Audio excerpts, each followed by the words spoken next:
अस्सलामु अलैकुम रहमतुल्लाहि व बरकातुहू। नहमदुहु व नस्तईनुहु व नस्तगफिरुहु अला रसूलिहिल करीम अम्मा बाद। अऊज़ु बिल्लाहि मिनश शैतानिर रजीम। बिस्मिल्लाहिर रहमानिर रहीम। इन औलियाहु इल्लल मुत्तक़ून। आमन्तु बिल्लाहि सदक़ल्लाहुल अज़ीम व बल्लगना रसूलुहुन नबियुल करीम व नहनु अला ज़ालिका लमिनश शाहिदीन व शाकिरीन। अल्हम्दुलिल्लाहि रब्बिल आलमीन।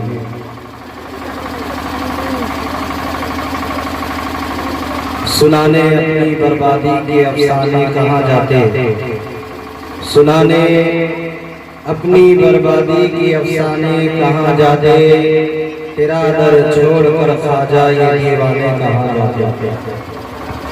हमेशा भीख हमने तो उसी चौखट से पाई है, हमेशा भीख हमने तो उसी चौखट से पाई है। हम अपना दामने उम्मीद फैलाने कहाँ जाते, हम अपना दामने उम्मीद फैलाने कहाँ जाते। और जबीनों पर न होता नक्श गर उस आस्ताने का, जबीनों पर न होता नक्श गर उस आस्ताने का। गुलामाने मुई महशर में पहचाने कहाँ जाते, गुलामाने मुई महशर में पहचाने कहाँ जाते। तेरा दर छोड़कर ख्वाजा ये दीवाने कहाँ जाते। जी लगा करके दुरूद पाक पढ़ना। अल्लाहुम्मा सल्ली अला सय्यिदिना शफीना हबीबिना व तबीब कुलूबिना मौलाना मौलाना मौलाना मुहम्मदिन बारिक सल्लिम सलातो व सलाम अलैका या रसूलल्लाह सल्लल्लाहु तआला अलैहि वसल्लम। मुबारकबाद है हमारा कि आज की शब में ख्वाजे ख्वाजा हिंद के बादशाह अताए रसूल ख्वाजा मुईनुद्दीन चिश्ती अजमेरी हसन संजरी रदियल्लाहु ताला अन्हु का उर्से पाक मना रहे हैं। आज छठी रजब की ये रात है, रजबुल मुरज्जब की छठी रात है। बादे मगरिब छठी तारीख लग गई और 6 रजबुल मुरज्जब को हुजूर अताए रसूल ख्वाजा नवाज रज़ियल्लाहु ताला अन्हु का विसाले पुरमनाल हुआ। और उसी तारीख में आज तक पूरी दुनिया में हुजूर गरीब नवाज का उर्स मनाया जाता है। और मैं दूसरी बार आपके यहाँ इस प्रोग्राम में आया हूँ। पिछले साल भी इसी तारीख में आप लोगों ने प्रोग्राम रखा था, कुछ बातें मैं अर्ज की थी। और आज एक और अजीम खतीब हदील अजीज माहिर कुरान हजरत अल्लाह मौलाना कमरुज़्ज़मा कमर अलीनी चतुर्वेदी मदरसतुल आली व नूरानी के स्टेज पे तशरीफ फरमा है। अभी मेरे बाद हजरात उनकी भी तकरीर समाप्त करेंगे। देखें, महफिल मिलाद पाक, जलसे मिलाद रसूल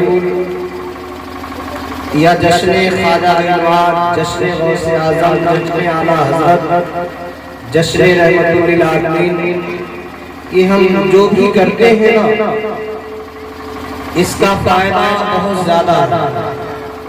सबसे पहला फायदा तो ये है, हम दीन की तालीम हासिल करते हैं इन जलसों के भी जरिए। जलसगाह में आते हैं तो दीन भी सीखते हैं, शरीयत भी सीखते हैं और अल्लाह और उसके रसूल और उनके प्यारों का जिक्र भी करते हैं। और रात के आलम में दीन सीखना, शरीयत सीखना, इसके बारे में हमारे और आपके आका सल्लल्लाहु अलैहि वसल्लम फरमाते हैं, तदारसुल इल्मी साअतन मिनन नैली खैरुम मिन इहयाहा। हमारे और आपके नबी फरमाते हैं, रात के कुछ हिस्से में, रात के कुछ हिस्से में दीन की तालीम हासिल करना पूरी रात नवाफिल पढ़ने से बेहतर। क्यों? जब तालीम होगी तब तक हम और आप हलाल और हराम समझेंगे, तालीम होगी तभी हम और आप जायज और नाजायज समझेंगे, तालीम होगी तभी हम और आप सुन्नत और मुबाह समझेंगे, तालीम होगी तभी हमारी नमाज बेहतर होगी, तालीम होगी हमारा माशरा बेहतर होगा, तालीम होगी तो हमारी और आपकी जिंदगी भी संवरेगी। और यही वजह है कि आज अगर अपने मुल्क में मदरसों के खिलाफ अगर बगावत की आवाज निकलती है तो उसकी वजह यही है, जो बगावत करते हैं मदरसों को, जो लोग हमला करते हैं या मदरसों पे उंगली उठाते हैं, मदरसों को निशाना बनाते हैं, उसकी वजह यही है, वो जानते हैं अगर कौम को इमाम मिलता है तो मदरसे से मिलता है, कौम को अगर रहबर मिलता है तो मदरसे से मिलता है, कौम को अगर पेशवा मिलता है तो मदरसे से मिलता है। यहाँ तक कि अगर दीन की तालीम मिलती है तो मदरसे से मिलती है, अल्लाह उसके रसूल का खौफ और मोहब्बत मिलती है तो मदरसे से मिलती है। मदरसे की बहुत बड़ी अहमियत है। हमारा माने न माने दुश्मन इस बात को मानता है कि मदरसा है तो इनका ईमान भी मजबूत रहेगा, मदरसा है कि घर में कुरान भी पढ़ा जाएगा, मदरसा है इन्हें हलाल और हराम समझाने वाला भी मिलेगा, मदरसा है इन्हें नबी की सुन्नत बताने वाला भी मिलेगा, मदरसा है तो अल्लाह का खौफ दिलाने वाला भी मिलेगा। तो एक तरह से जो जलसे करते हैं ना, इसमें खास करके दीन की बातें हम सीखते हैं और सिखाते हैं।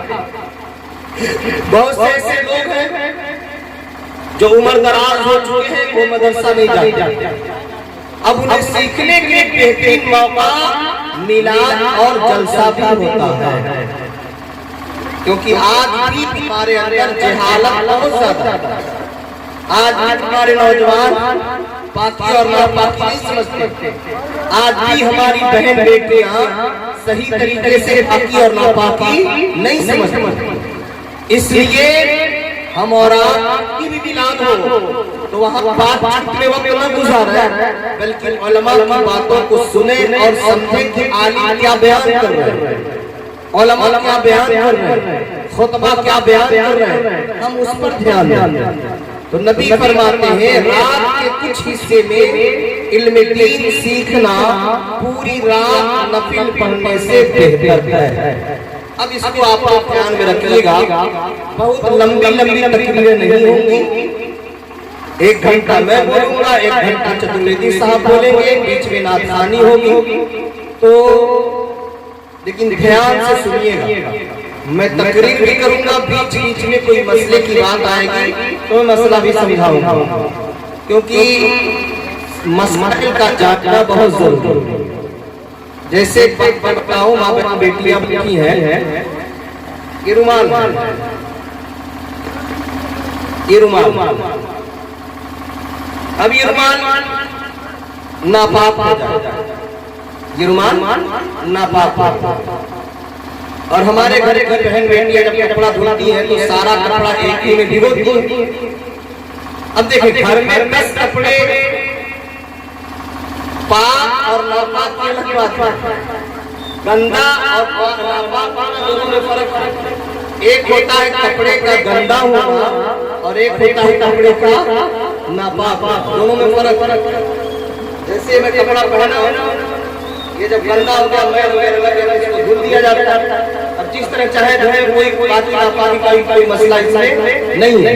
लेकिन अगर यही कपड़ा नापाक हो जाए तब उसके धुलने का तरीका बदलना पड़ेगा, तब पाक होगा, वरना नापाक का नापाक ही रहेगा और ये प्लेन करके नमाज पढ़ेंगे, नमाज नहीं होगी। जैसे होता क्या है, दीन की तालीम न होने की बुनियाद पर खासकर ये मसला हमारी कौम की माँ बहन बेटियां समझते हैं। जैसे रुमाल अभी नापाक हो गया और 10 गंदे कपड़े अपने घर के, वो नापाक नहीं है, गंदा, ये समझिए गंदा अलग है, नापाक थोड़ा अलग है। नापाक कपड़ा मान लीजिए इसमें बच्चे ने पेशाब कर दिया, कपड़ा नापाक, इसमें बच्चे ने पेशाब कर दिया, कपड़ा नापाक हो गया। ये नापाक कपड़ा और 10 कपड़ा ऐसे है जो हम पहने थे, पहने गंदा हो गया, लेकिन नापाक नहीं हुआ, नापाक नहीं हुआ। अब उस 10 कपड़े को हमने भिगोया और उसी में एक नापाक कपड़ा भी हमने भिगो दिया। आप लोग गौर से सुनिएगा माता बेटी, तो जहाँ 10 कपड़े पाक हैं लेकिन उसमें गंदा है, नापाक नहीं है, और एक कपड़ा नापाक हमने उसी में मिला दिया, तब सारे के सारे कपड़े नापाक हो जाएंगे। अब होता क्या, हमारे घर पलटी पानी और उसी में डाल के और समझ कि कपड़ा पाक हो गया, नहीं होता है। वो रगड़े भिड़े और एक बकेट पानी में डाले निचोड़े डाल तो वो कपड़ा पाक नहीं होगा। ये मसला दिमाग में रखिएगा। इसीलिए कहते हैं दीन सीखना बहुत जरूरी है। तो कपड़ा, एक कपड़े ने सारे कपड़ों को नापाक कर दिया। इसीलिए हुक्म है कि जब पाक और नापाक कपड़े दो तरह के हो तो दोनों को अलग अलग बर्तन में भिगोए, ताकि नापाक नापाक में रहे, पाक पाक में रहे। अब नापाक को पाक करने का तरीका क्या है, बहनें माएं बेटियां सुनेंगी। जैसे नापाक रुमाल है, इसको अब हमने धुल लिया, अब धुलने के बाद ताजा पानी लेंगे और इसमें इसको डुबोएंगे, निकालेंगे, फिर इतना निचोड़ेंगे कि उसमें टपकने की सलाहियत न रहे। अभी वो पाक नहीं हुआ, अब फिर वो पानी फेंक देंगे, फिर नया पानी लेंगे और फिर वो कपड़ा उसमें डालेंगे, निचोड़ेंगे और इतना निचोड़ेंगे कि टपकने की सलाहियत न रहे। अभी वो पाक नहीं हुआ, फिर वो पानी फेंक देंगे, फिर नया पानी लेंगे और तीसरी बार उसमें डालकर निकालेंगे और इतना निचोड़े कि टपकने की सलाहियत न रहे। अब जाकर के वो कपड़ा पाक होगा। और हमारे घर क्या करती है, सब कपड़ा डाल एक आध पानी मारे हो गया, तो नापाक कपड़ा है तो पाक नहीं होगा, और जब पाक नहीं होगा वही नापाक कपड़ा पहनकर नमाज पढ़ेंगे तो नमाज नहीं होगी। ये मसाइल अपने दिमाग में रखिएगा। ये मतलब खुदा नहीं कहेंगे ना। अब चलते हैं, क्योंकि उससे ख्वाजा बेनवाज पे बोलना है। एक बात आ गई थी इल्म सीखने के बारे में। अब एक बार रुचि लगा करके दुरूद पाक पढ़ना, अल्लाहुम्मा सल्ली अला सय्यिदिना शफीअना हबीबिना मौलाना मुहम्मदिन बारिक सल्लल्लाहु अलैहि वसल्लम। कुछ अर्ज़ो मारूफ से पेशतर तो 3 शेर में पढ़ता हूँ, उसके बाद फिर तकरीर सुनिएगा। शायर लिखते हैं, ये सारी कायनात है सदका रसूल का, ये सारी कायनात है सदका रसूल का, ये सारी कायनात, ये सारी कायनात है सदका रसूल का। दुनिया की हर फिजा में उजाला रसूल का, दुनिया की हर फिजा में उजाला रसूल का। और ख्वाजा बेनवाज की तरफ इशारा करते शायर लिखते हैं, लहरात लगा हिंद में इस्लाम का परचम, लहराने लगा हिंद में इस्लाम का परचम। भारत में आज जिस घड़ी बेटा रसूल का, भारत में आज जिस घड़ी बेटा रसूल का। और दीने रसूल पाक बचाने के वास्ते, दीने रसूल पाक बचाने के वास्ते, दीने रसूल पाक बचाने के वास्ते पहुंचा करबला में नवासा रसूल का, पहुंचा करबला करबला में नवासा रसूल का। और एक बड़ा प्यारा शेर शायद लिखते हैं, नबी के बचपन के मौजज़े को बयान किया। आपने मौजज़ा सुना भी होगा कि जब दाई हलीमा प्यारे आका सल्लल्लाहु अलैहि वसल्लम को अपने घर लेकर गई दूध पिलाने, हजरत दाई हलीमा फरमाती है, एक रात मैंने देखा मुस्तफा झूले में लेटे हुए हैं, आंगन में नबी लेटे, आसमान पर चांद चमक रहा है। हजरत हलीमा कहती है, मेरी निगाहों में देखा, मैंने देखा कि मुस्तफा मोहम्मद की उंगलियां आसमान की तरफ उठी हुई है, आसमान पे चांद चमक रहा है। अब मैंने क्या देखा? हजरत हलीमा फरमाती है, मैंने देखा उंगली अगर पूरब जा रही है, आसमान का चांद पूरब चला जा रहा है, उंगली पश्चिम जा रही है, आसमान का चांद पश्चिम चला जा रहा है, उंगली उत्तर जाती है, आसमान का चांद उत्तर चला जा रहा है, उंगली दक्षिण जाती है, आसमान का चांद दक्षिण चला जाता है। हजरत हलीमा फरमा रही है, मैं देख रही हूँ उंगली जिधर जिधर घूम रही है, आसमान का चांद घूम रहा है। और ये देख देख करके हलीमा कहती, मेरा दिमाग घूम रहा था। हजरत हलीमा फरमाती है, जब मुस्तफा बोलने लगे, बात करने लगे, एक दिन मैंने पूछा, प्यारे ये बताएं, जब आप झूले में लेटे हुए थे, आपकी उंगली आसमान की तरफ उठी हुई थी, जिधर जिधर आपकी उंगली घूम रही थी, आसमान का चांद घूम रहा था। प्यारे क्या बात है। तो मेरे आका फरमाते हैं, दाई हलीमा सुने बात ये है, दुनिया का दस्तूर है, दुनिया में लोग अपने बच्चों को खेलने के लिए खिलौने लाते हैं। कोई लकड़ी का खिलौना लाता है, कोई मिट्टी का खिलौना लाता है, कोई लोहे का खिलौना लाता है, कोई एल्युमिनियम का खिलौना लाता है, कोई तांबे का खिलौना लाता है, कोई चांदी का भी खिलौना लाता है, कोई सोने का भी खिलौना लाता है। ए दाई हलीमा, दुनिया का दस्तूर है, लोग अपने घर के बच्चों को खेलने के लिए खिलौने लेकर के आते हैं। अब ये खिलौने कोई मिट्टी का होता है, कोई लकड़ी का होता है, कोई लोहे का होता है, कोई पीतल का होता है, कोई प्लास्टिक का होता है। इसलिए दुनिया ये धरती है, धरती से इंसान बना, मिट्टी से इंसान बना, दूनी चीजों के खिलौने से खेल कर ये इंसान अपने दिल को बहलाता है।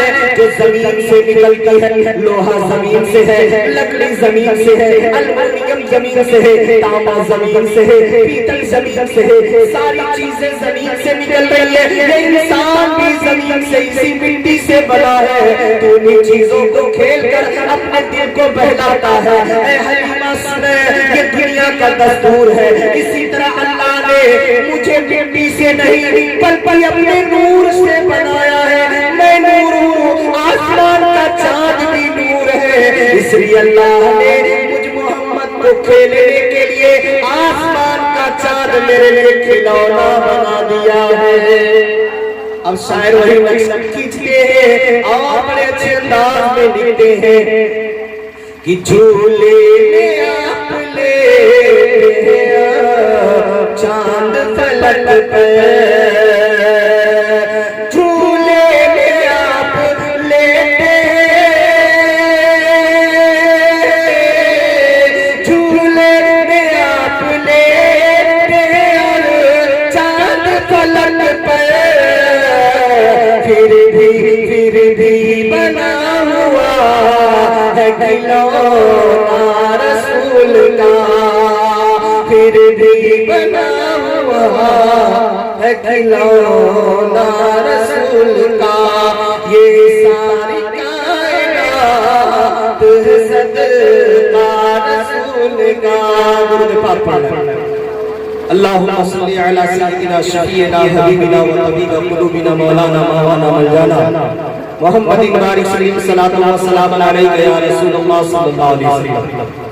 ख्वाजा खाजगा हिंद के बादशाह के बारे में तारीखों में, किताबों में आता है कि हुजूर ख्वाजा नवाज रज़ियल्लाहु ताला अन्हु जो अपने माँ के पेट में थे, अपने माँ के शिकन में थे, तो आपकी माँ बीबी माहे नूर फरमाती है कि कभी कभी मेरे पेट से अल्लाह की तस्बीह की आवाज आती है। अल्लाहु अकबर, अल्लाहु अकबर, सुभान अल्लाह की आवाज मेरे पेट से आया करती थी।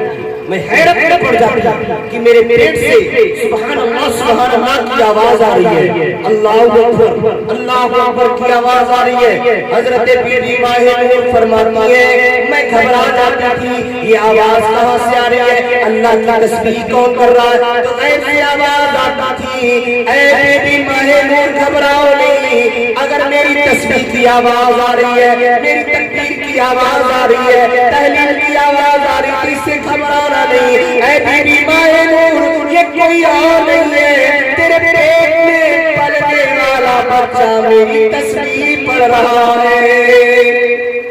हजरत रदियल्लाहु ताला अन्हु अपने माँ के पेट के अंदर है, अल्लाह की तस्बीह बयान कर रहे हैं, माँ के पेट के अंदर है, अल्लाह की तकबीर बयान कर रहे हैं, माँ के पेट के अंदर है, अल्लाह का जिक्र कर रहे हैं, माँ के पेट के अंदर है, अल्लाह की किबरियाई बयान कर रहे हैं, माँ के पेट के अंदर है, अल्लाह की सुब्हानियत का जिक्र कर रहे हैं। लेकिन ऐ लोगों सुनो, बड़े गौर से सुनिएगा, माँ बहन बेटियां भी गौर से सुनेंगी और बड़े प्यार से सुनेंगी। वो ख्वाजा गैनवाब है जो अपने माँ के पेट के शिकम में रहकर अल्लाह की तस्बीह बयान कर रहे हैं। ऐसा क्यों होता, ऐसा क्यों होता भाई, ऐसा हो सकता है, हो सकता है।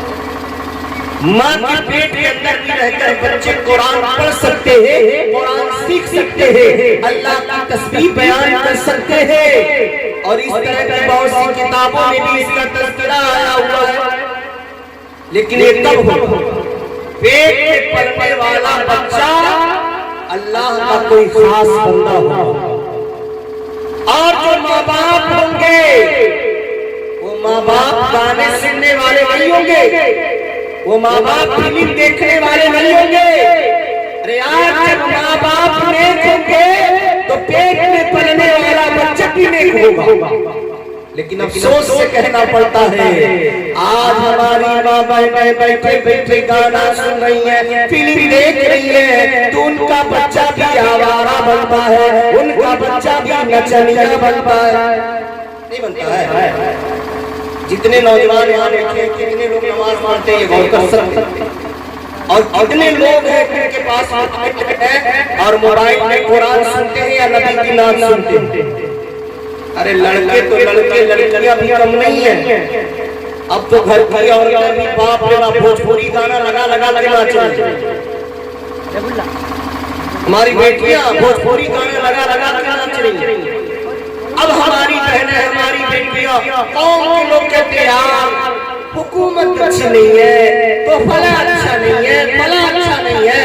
हम दूसरे के ऊपर इल्जाम लगाने से पहले अपने आप को क्यों नहीं देखते हैं? अल्लाह की कसम, अगर हमारी बहनें, हमारी बेटियां, ये कौम के नौजवान, ये हमारे बच्चे गाना न सुनकर, फिल्म न देखकर आज से अगर दावा कर ले और नमाज की पाबंदी कर दे, कुरान पढ़ना शुरू करे, नबी की नात पढ़ना शुरू करे, फिर देखो आपके भारत में इंकलाब पैदा होता है कि नहीं होता।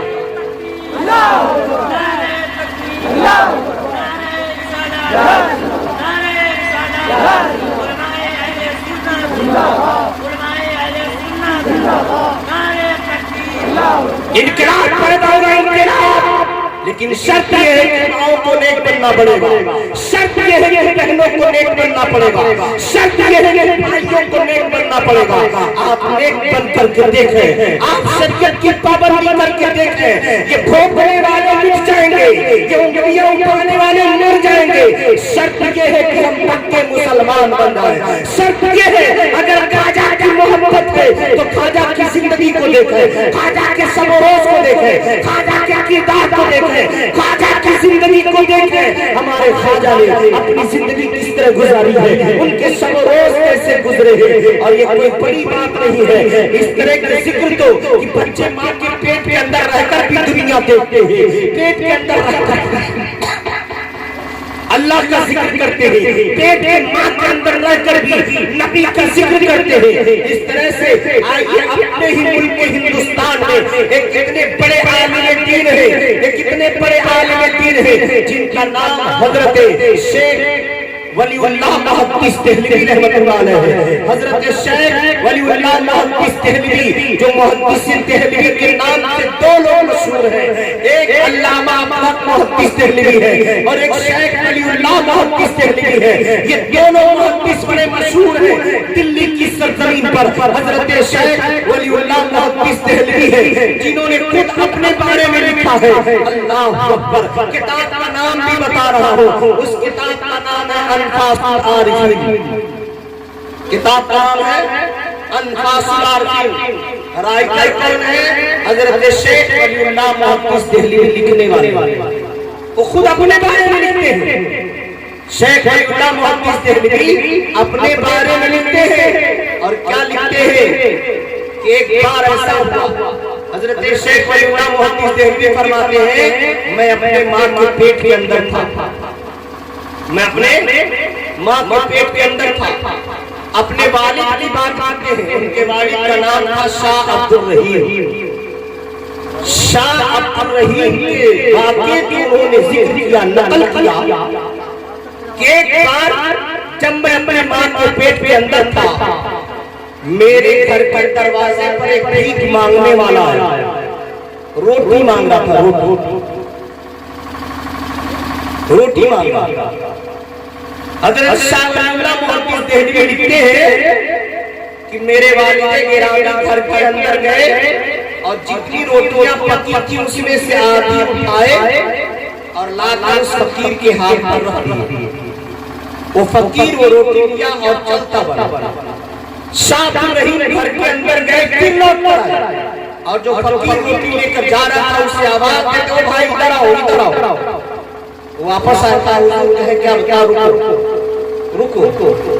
फिर घर के अंदर गए, जो रोटियां बच गई थी वो भी सारी रोटियां उठाते और लाकर फकीर के हाथ पर रख देते। वो मुस्कुराया, कहा हुजूर ये तो बड़ी गरम की बात है कि मैं सोच रहा था काश और रोटी मिल गई होती तो जितने लोग मेरे घर के भूखे हैं सबका पेट भर जाता और आपने अपने घर की सारी रोटियां दी। अल्लाह ताला आपको कामयाब बनाए, दुआएं देता हुआ फकीर चला गया। और जब शाह अब्दुल रहीम घर के अंदर गए, उनकी बीवी ने कहा कि हुजूर अगर आपको सारी रोटी देना ही था तो पहली बार दे दिया होगा। आप आधी रोटी लेकर गए, फिर फकीर को बुलाकर आधी रोटी और दे दिए, क्या मामला? तो शाह अब्दुल रहीम ने बड़ा प्यारा जवाब दिया, कहा मेरी शरीक है आप, आधी रोटी तो मैं अपने मर्जी से दे गया और आधी रोटी जब मैं लौट कर आया तो आपके पेट में जो बच्चा चल रहा है उस बच्चे ने कहा ए पूजान घर में जितनी रोटियां है ये सारी रोटियां उस फकीर को दे दे, उसे ज्यादा रोटी की जरूरत है, उसे ज्यादा रोटी की जरूरत है। ये कौन लिख रहा है? शाह वलीउल्लाह मुहद्दिस देहलवी अपनी बात खुद लिख रहे हैं। पेट में पलने वाला बच्चा कौन है? शाह वलीउल्लाह, शाह वलीउल्लाह जो अपने माँ के पेट के अंदर है, माँ के पेट के अंदर शाह वलीउल्लाह मुहद्दिस देहलवी है। शाह अब्दुल रहीम बाहर है, शाह अब्दुल रहीम देखते हैं मेरा बच्चा अपने माँ के पेट के अंदर है, अपनी बीवी के अंदर है। मोहतरमा जो बच्चा तुम्हारे पेट के अंदर है उस बच्चे ने कहा है अब कह लेने दिया जाए कि जब शाह वलीउल्लाह मुहद्दिस देहलवी का ये हाल है तो ख्वाजा गरीब नवाज क्या होगा? का ये हाल है तो उससे पाक का हाल क्या होगा? जब शाह साहब का ये हाल है तो जुनैद का क्या हाल होगा? जब शाह वलीउल्लाह का ये हाल है इमाम हुसैन का हाल क्या होगा? जब शाह साहब का ये हाल है इमाम हसन का हाल क्या होगा? यार जब अल्लाह के वली का हाल के है तो नबियों के इमाम का हाल क्या होगा? सुभान अल्लाह। नारे तकबीर, नारे तकबीर, नारे नारे रिसालत, जश्न ख्वाजा गरीब नवाज, जश्न ख्वाजा गरीब नवाज हजरत अल्लामा मौलाना मोहम्मद शकील अहमद साहब क़िबला निज़ामी।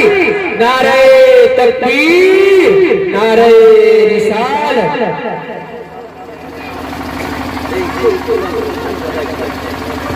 इको कम करो, आवाज समझ नहीं आ रही। दुरूद पाक पढ़े अल्लाहुम्मा सल्ली व सल्लिम अला सय्यिदिना शफीना हबीबना मौलाना मुहम्मदिन बारिक सलीम सल्लल्लाहु अलैहि वसल्लम। आप हजरात गौर करें कि ख्वाजा गरीब नवाज अपने माँ के पेट के अंदर है, अल्लाह की तस्बीह कर रहे हैं, उनकी माँ सुन रही है, सुभान अल्लाह कह रहे हैं, उनकी माँ सुन रही है, और अल्हम्दुलिल्लाह अपने माँ के पेट के अंदर रह करके ख्वाजा गरीब नवाज अल्लाह की तस्बीह कर रहे हैं। अब उनकी जिंदगी के बारे में सुने।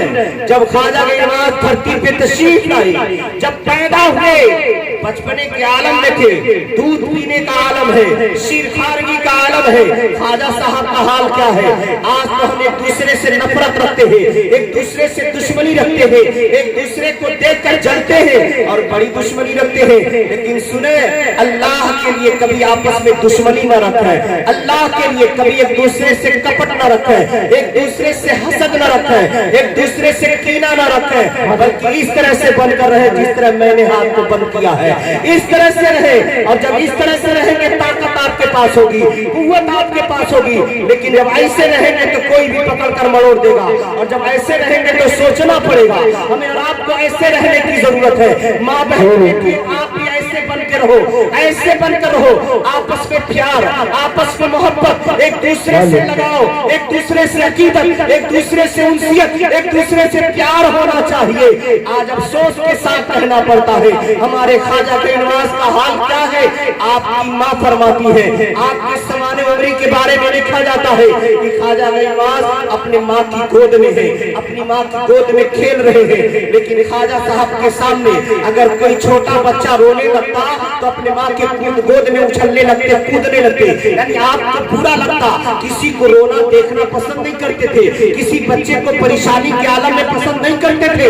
हजरत ख्वाजा गरीब नवाज एक दिन ऐसा हुआ, उनकी माँ गोद में ली हुई है, कई औरतें बैठी हुई थी, एक दो औरतें और थी जिनके गोद में छोटे छोटे बच्चे थे। अब बैठे हैं औरतें, तब तक एक बच्चा बड़े जोर जोर से रोने लगा, बड़े जोर जोर से रोने लगा। अब उसकी माँ नाक खड़ी हो रही है, टहला रही, घूम रही है, लेकिन बच्चा रोना बंद नहीं कर रहा है। उसकी माँ घबरा गई, मेरे बच्चे को हो क्या गया, इतना रो रहा, इतना रो रहा, दूध पिलाना चाहती तो नहीं पी रहा है, गले से लगाती चुप नहीं हो रहा है, कभी कंधे पे उठाती चुप नहीं हो रहा है, कभी लेकर टहलती है, बच्चा चुप नहीं हो रहा है। बड़ी परेशान हो गई और ख्वाजा गरीब नवाज अपने माँ के गोद में है, उछलने लगे, कूदने लगे, माँ की गोद में अपने बदन को ऐंठने लगे, अजीब हरकत करने लगे। उनकी माँ समझ गई कि मेरा बेटा क्या चाहता है, उनकी माँ समझ गई मेरा बेटा क्या चाहता है, क्योंकि माँ जानती है मेरा बच्चा क्या चाहता है।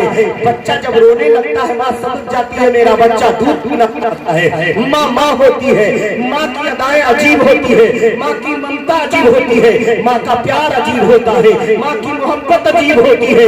हजरत ख्वाजा गरीब नवाज जब अपने माँ के गोद में उछलने लगे, अपने बदन को ऐंठने लगे, माँ समझ गई कि मेरा बेटा क्या चाहता है। सुभान अल्लाह। उस वक्त माँ ने क्या किया? उस वक्त माँ ने क्या किया? उस वक्त ख्वाजा गरीब नवाज की माँ ने अपने बेटे को अपनी गोद से उतार दिया, अपनी गोद से, अपनी गोद से उतार दिया। जब माँ ने अपनी गोद से उतार दिया और ख्वाजा गरीब नवाज को किनारे रख दिया, और जो बच्चा रो रहा था उसको आपकी माँ ने अपने गोद में ले लिया। गौर कीजिएगा, ख्वाजा गरीब नवाज अपने माँ की गोद में और दूसरे माँ की गोद में एक बच्चा रो रहा है, और माँ परेशान हो गई, चुप कराते कराते नहीं चुप हो रहा है, और इधर ख्वाजा साहब अपने माँ की गोद में उछलने लगे। और जब उछलने लगे माँ समझ गई तो ख्वाजा साहब को उतार के रख देती है, और वो जो बच्चा रो रहा था उसको अपने गोद में ले लेती है। जैसे लेना था, ख्वाजा साहब की माँ ने जैसे बच्चे को पकड़ा, बच्चा रोना बंद कर दिया, और ख्वाजा साहब को देखा कि लेटे लेटे मुस्कुरा रहे हैं, लेटे लेटे मुस्कुरा रहे हैं। बचपने में बता दिया, ओ दुनिया वालों, कोई रोए ये मोइनुद्दीन को पसंद नहीं है, तो जो आप दीवाने मज़ारे मुक़द्दस पे जा करके या घर में रह करके याद करेंगे तो ख्वाजा उसकी मदद जरूर फरमाएगा। बेशक। सुभान अल्लाह, सुभान अल्लाह, सुभान अल्लाह। नारे तकबीर, नारे रिसालत, नारे रिसालत। जश्न ख्वाजा गरीब नवाज, जश्न ख्वाजा गरीब नवाज। नारे तकबीर, नारे रिसालत। इसीलिए तो शायर ने कहा, और ऐसे वैसे शायर ने नहीं बल्कि आला हजरत के भाई अल्लामा हसन ने लिखा था, ख्वाजाए हिंद वो दरबार है आला तेरा, ख्वाजाए हिंद वो दरबार है आला तेरा, ख्वाजाए हिंद वो दरबार है आला तेरा, नहीं महरूम हुआ मांगने वाला बेशक। सुभान अल्लाह, सुभान अल्लाह। रूम हुआ मांगने वाला तेरा।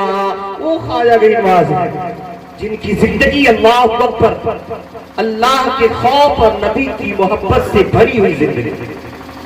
ऐसी जिंदगी ज्यादा तफसील नहीं कर सकता मैं, क्योंकि बहुत देर तक ये प्रोग्राम नहीं चलेगा। मैं बहुत लंबी चौड़ी तकरीर करूंगा, कुछ खास बातें मैं बयान करते हुए गुजरूंगा। उसके बाद चतुर्वेदी साहब अपना कमाल आपके सामने रखेंगे, अपनी बातें आपके सामने रखेंगे। हजरत ख्वाजा गिलमान रज़ी अल्लाह तआला अन्हु जिस दौर में पैदा हुए, जिस वक्त में पैदा हुए, उस वक्त का दौर बड़ा खूंखार दौर था, बड़ा जुल्म हो रहा था। आपस में लोग मार पीट जंग जिदाल, और उस वक्त सल्जूकियों का दौर था। मंगोलों ने मारा था, तबाह बर्बाद कर दिया था। जिस इलाके में आप पैदा हुए थे उस इलाके को तहस नहस कर दिया था मंगोलों ने। हजरत ख्वाजा नवाज की वालिदे गिरामी हजरत ख्वाजा गयासुद्दीन अलैहिर्रिज़वान अपना शहर छोड़ करके खुरासान चले गए, और वहां जाने के बाद वहां भी सुकून नहीं, वहां भी आए दिन बगावतें, मार पीट, लड़ाई झगड़े, जंगो जदाल यही हो रहे थे। अब अल्लाह की मर्जी देखें, ख्वाजा नवाज की उम्र लगभग 10 और 15 के बीच में थी। आपके वालिद का इंतकाल हो गया, और कुछ ही दिन के बाद आपके माँ का भी इंतकाल हो गया।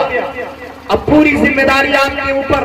एक बहुत बड़ा बाग आपके तरके मिला था, विरासत में आपको बाग मिली थी, और उसी की देख रेख, उसी को संभालना हजरत ख्वाजा गिलवास की जिम्मेदारी थी। लेकिन ख्वाजा साहब का दिल दुनिया में नहीं लग रहा था। आपकी ख्वाहिश थी देरीना कि मैं पढ़ने जाऊं, मैं इल्म हासिल करने जाऊं, मैं दूर दराज जाकर उलमा की बारगाह में इल्म हासिल करूं, सबक हासिल करूं। खैर अल मुख्तसर ये हजरत ख्वाजा नवाज रज़ी अल्लाह तआला अन्हु, हजरत ख्वाजा नवाज रज़ी अल्लाह तआला अन्हु अपने बाग में पानी दे रहे थे। एक वाकया ऐसा हुआ कि आपका दिल उचाट हो गया, और आप अपने बाग को अल्लाह की राह में कुर्बान करके खर्च करके चल दिए। निशापुर की तरफ, बड़े बड़े मदरसों की तरफ निकल गए, इल्म हासिल करते रहे, आगे पढ़ते गए। जब तालीम मुकम्मल कर लिए तो दिल में ख्याल आया कि चले अब किसी अच्छे अल्लाह वाले के हाथ में हाथ दे दे और उनके मुरीद बन जाए। हजरत ख्वाजा नवाज वहां से निकले। किसी ने बताया इस वक्त हारूनाबाद में एक अल्लाह के वली रहते हैं, वहां जाए। हजरत ख्वाजा नवाज रज़ी अल्लाह तआला अन्हु हारूनाबाद गए, और वहां पे आपके पीर मुर्शिद ख्वाजा उस्मान हारूनी से मुलाकात हुई, और आपने उनके हाथ में अपना हाथ दिया। आपके पीर आपको कई दिनों तक, कई महीने तक आपको जिक्र अस्कार में मशगूल रखे, वज़ाइफ के लिए पढ़ने के लिए पढ़ते रहे। एक दिन ऐसा आया, आपके पीर मुर्शिद ने बुलाया और कहा बेटा मोइनुद्दीन इधर आओ। ख्वाजा नवाज करीब गए, कहा जी हुजूर कहे। कहा बेटा तुम्हारा हाल क्या है? कहा हुजूर मेरा हाल ये है, मैं पूरी दुनिया को बेपर्दा देख रहा हूँ। कहा बेटा और? कहा बस ये हाल है। कहा भी जाओ इबादत करो। हजरत ख्वाजा गए, इबादत मशगूल हो गए। फिर कुछ दिनों के बाद बुलाया, कहा बेटा तेरा हाल क्या है? कहा हुजूर मेरा हाल ये है कि मैं अर्श आज़म को देख रहा हूँ यहाँ खड़े खड़े, ताक़ुस्सरा को देख रहा हूँ यहाँ खड़े खड़े। कहा बेटा और कुछ? कहा अभी बस यही तक। कहा बेटा और जाओ इबादत करो। ख्वाजा साहब और इबादत में लग गए। फिर कुछ दिन के बाद बुलाया, कहा बेटा आप बताओ तेरा हाल क्या है? तो ख्वाजा नवाज ने कहा ऐ मेरे पीरो मुर्शिद मेरा हाल ये है कि मैं यहाँ बैठे बैठे अल्लाह के जाने का मुशाहिदा कर रहा हूँ। दुनिया की कोई चीज मुझसे पोशीदा नहीं है, अल्लाह की पूरी किबरियाई मेरे सामने। बेशक सुभान अल्लाह खाजा उस्मान हारूनी रज़ी अल्लाह ताला अन्हु ने देखा और देखने के बाद कहा, जब इतना बयान किया तो ख्वाजा उस्मान हारून ने कहा, बेटा अब तुम अपने मकाम पे पहुंच चुके हो, अब जरूरत है कि तुम चलो हज करने के लिए मक्का और मदीना चलते हैं, आका की बारगाह में तुम्हारी हाजिरी हो। अपने पीरो मुर्शिद के साथ ख्वाजा उस्मान हारूनी के साथ आप मक्का गए, आप मदीने मुनव्वरा आका की बारगाह में सलामी दे रहे हैं। जैसे ख्वाजा गरीब ने कहा अस्सलामु अलैका या रसूल अल्लाह, ख्वाजा गरीब सलामी दे रहे हैं, आवाज आती है, नबी के मज़ार मुक़द्दस से जवाब मिलता है।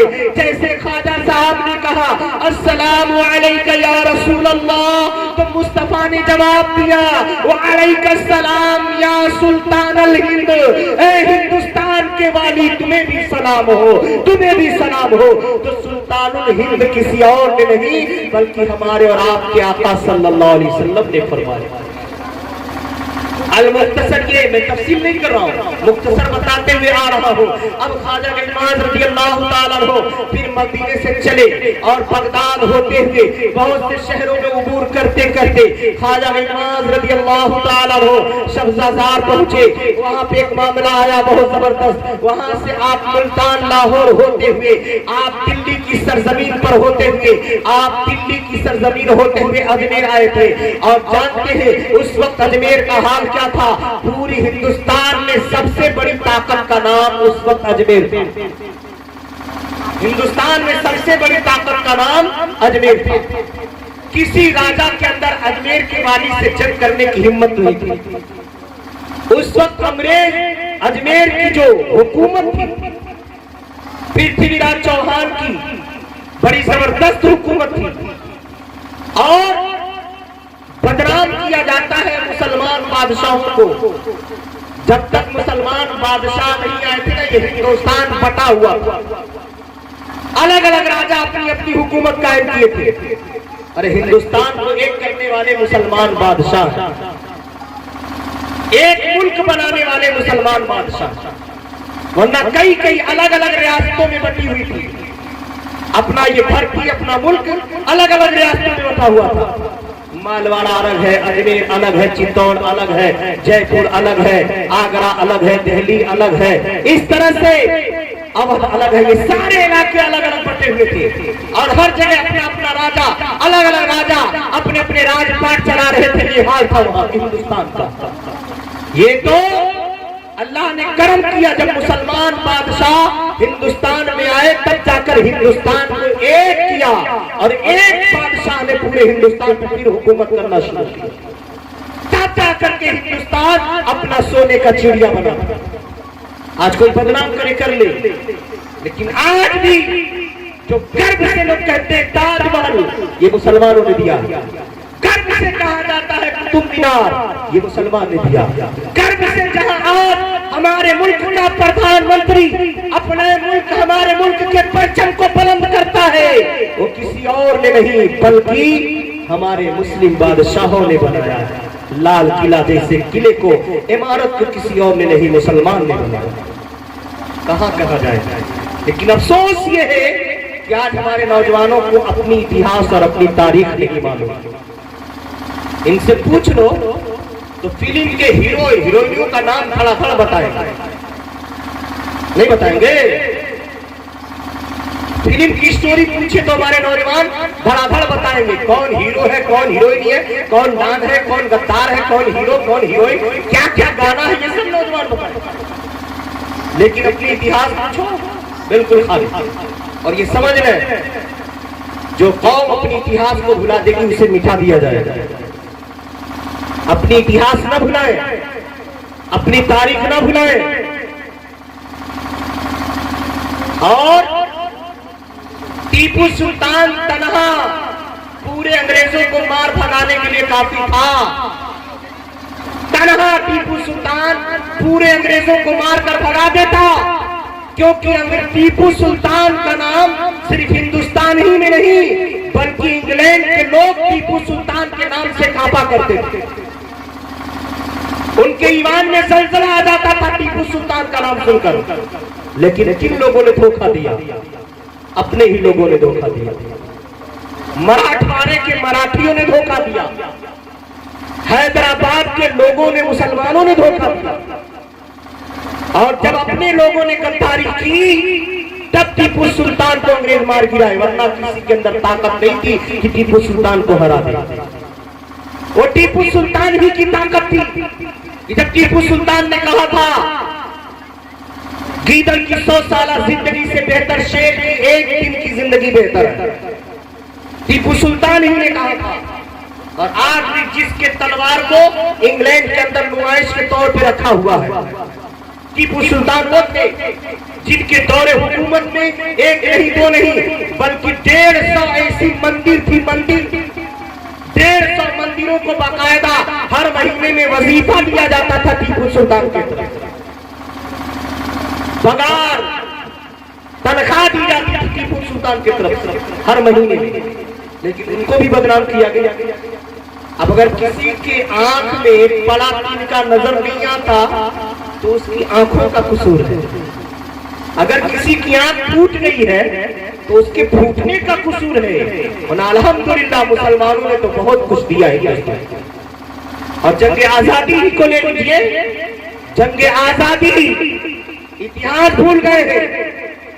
अंग्रेजों के खिलाफ अगर सबसे पहले कोई आगे बढ़ा था तो कोई और नहीं बल्कि मुसलमान आगे बढ़े थे। और उनके खिलाफ अगर किसी ने सबसे पहले फतवा दिया था अंग्रेजों को मार गिराओ, वो कोई और नहीं है बल्कि अल्लामा फजल हक खैराबादी ने फतवा दिया, जिनको काला पानी भेज दिया गया, वहीं पे उनकी मौत भी हुई। अल्लाह फजल हक खैराबादी 1947 तो हम याद करते हैं लेकिन 1857 याद नहीं करते। 1857 में कितनी कुर्बानियां हुई है। इनकलाब का नारा जो पैदा हुआ था 1857 में शुरू होकर तब जाकर 1947 में हमारा मुल्क अंग्रेजों के चंगुल से आजाद हुआ। ये इतिहास भी याद रखते। तो ख्वाजा के बाद जिस वक्त अंग्रेज ने आए तो पूरे हिंदुस्तान में सबसे बड़ी ताकत का नाम अजमेर था। बड़ी ताकत थी, बड़ी कुव्वत थी वहां के राजा के पास, वहां के हाकिम के पास। लेकिन एक बात और मैं बता दूं, ख्वाजा साहब अभी हिंदुस्तान आए नहीं थे। ख्वाजा साहब का भी उरूद मसूद हिंदुस्तान में नहीं हुआ था। अभी ख्वाजा साहब हिंदुस्तान का रुख भी नहीं किए थे। उससे पहले एक दिन पृथ्वीराज चौहान बैठा है अपने घर में, अपने महल में, और उसकी माँ आती है। पृथ्वीराज की माँ आई और कहा बेटा एक मेरी बात सुन लो। कहा माँ क्या बात? कहा बेटा आपने ख्वाब देखा था ना, एक सपना देखा था? कहा अम्मा एक सपना देखा था जो बड़ा डरावना, बड़ा अजीब तरह का सपना था। तो उसकी माँ जो थी नुजूमी थी, पृथ्वीराज की माँ सितारों को देखकर बता देती थी क्या होने वाला। पृथ्वीराज की माँ, तो उसकी माँ ने कहा बेटा एक वक्त ऐसा आएगा, एक जमाना ऐसा आएगा, एक ऐसा अल्लाह का बंदा आएगा तेरे इलाके में जो अपने एक नया दीन का प्रचार करेगा। बेटा उसके मुकाबले में मत आना वरना तेरी हुकूमत तबाह बर्बाद हो जाएगी। माँ ने पहले नसीहत कर दी बेटा जब वो बंदा आएगा उसका मुकाबला मत करना, उससे मत टकराना, वो बहुत पहुंचा हुआ फकीर होगा, उसकी दुआ हो जाएगी तो तेरी सल्तनत तबाह बर्बाद हो जाएगी, उससे मत टकराना। माँ ने बहुत पहले कहे।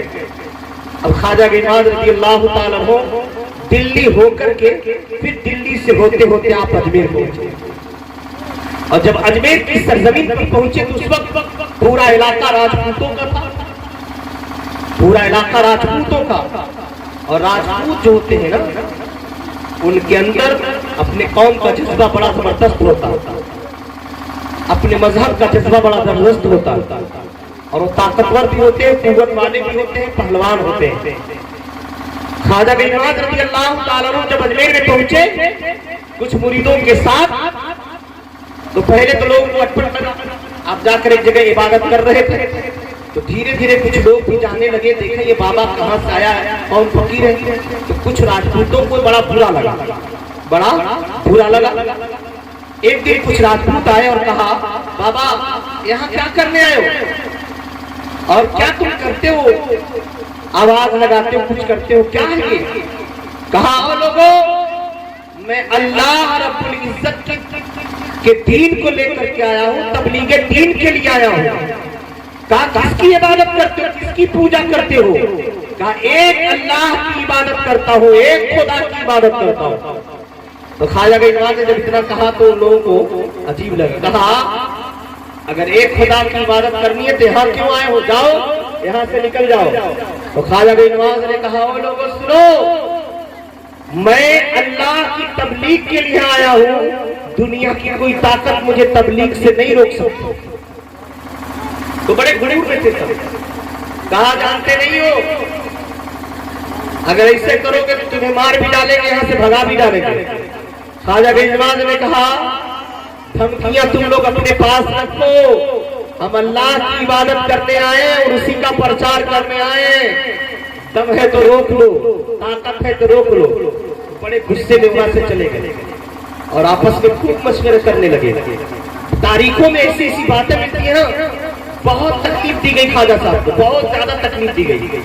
ये जो आप मशहूर वाकया सुनते हैं तो बहुत मशहूर है ना, ऊंट का बैठाना, आना सागर के, ये सब बातें तो अलग, ये बहुत बात की बात है। लेकिन उससे पहले ख्वाजा साहब को बड़ी तकलीफों का सामना करना पड़ा था, बड़ी जबरदस्त तकलीफ दी जा रही थी। यहाँ बैठे, हटो यहाँ से, वहाँ जाओ, वहाँ जाओ, वहाँ, यहाँ मत रहो, ये हम लोग का, ये हमारी जमीन है, हमारी जमीन है, यहाँ मत रहो, वहाँ मत रहो। तरह तरह की तकलीफें दी गई।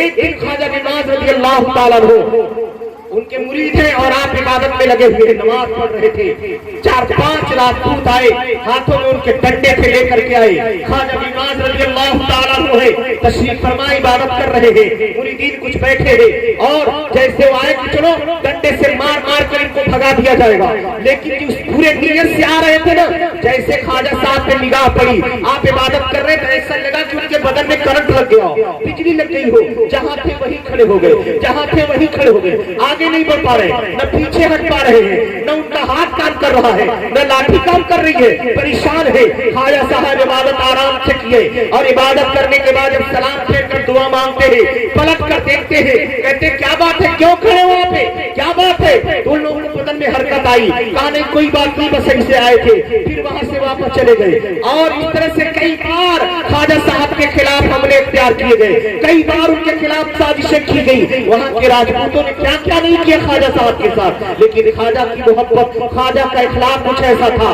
कि ख्वाजा नवाज रज़ी अल्लाह ताला अन्हु ने किसी के लिए बद्दुआ नहीं की, किसी को बुरा नहीं कहा, किसी को गाली नहीं दी, किसी को मारा नहीं, और अगर चाहते थे क्या कर दुआ कर देते तो क्या नहीं हो जाता। खैर क्या हुआ, आप इस तरह से अल्लाह की इबादत में लगे रहे और धीरे धीरे लोग आपके करीब आते रहे, धीरे धीरे करीब आते रहे और इबादत करते रहे, आपके शामिल होते रहे। अब वहाँ पूरा हंगामा मच गया अजमेर में, ये बाबा करना क्या चाहता है, लिहाजा इसकी ताकत और इसका मुकाबला कैसे किया जाए। तो लोगों ने कहा ऐसा लगता है ये बाबा बहुत बड़ा जादूगर है, जब हम लोग जाते हैं हमारे ऊपर जादू कर देता है, इसके जादू का तोड़ चाहिए, कोई जादूगर बुलाया जाए, तो कोई जादूगर बुलाया जाए। तो उस वक्त एक बहुत बड़ी मंदिर थी, उस मंदिर का एक बहुत बड़ा जादूगर था जिसका नाम था रामदेव बाबा।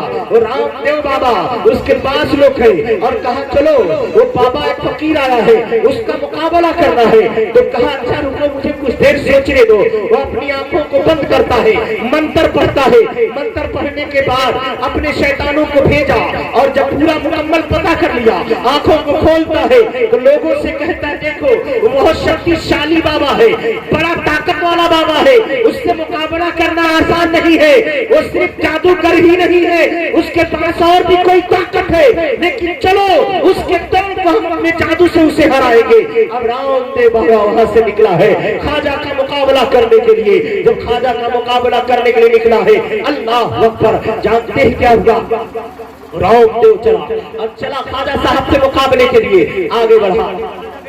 अल्लाह ताला से जब मुकाबले के लिए आगे बढ़ा है, वो रामदेव बाबा आगे बढ़ा और आगे बढ़ने के बाद ख्वाजा साहब से जैसे मुलाकात हुई, ये अपना मंत्र पढ़ा, मंत्र पढ़ना था कि वो मंत्र आग की शक्ल अख्तियार करती है। ख्वाजा रज़ी अल्लाह ताला तस्बीह उठाते हैं, पढ़ते हैं, पढ़कर दम करते हैं, उसकी आग वही आनंद कारण खत्म हो जाती है। इस तरह से कई शोबदा, कई जादू दिखाया और ख्वाजा साहब बस तस्बीह उठाते थे, उसका जादू खत्म, तस्बीह उठाए उसका जादू खत्म। कई बार किया लेकिन ख्वाजा तस्बीह उठाते थे उसका वार खत्म हो जाता था।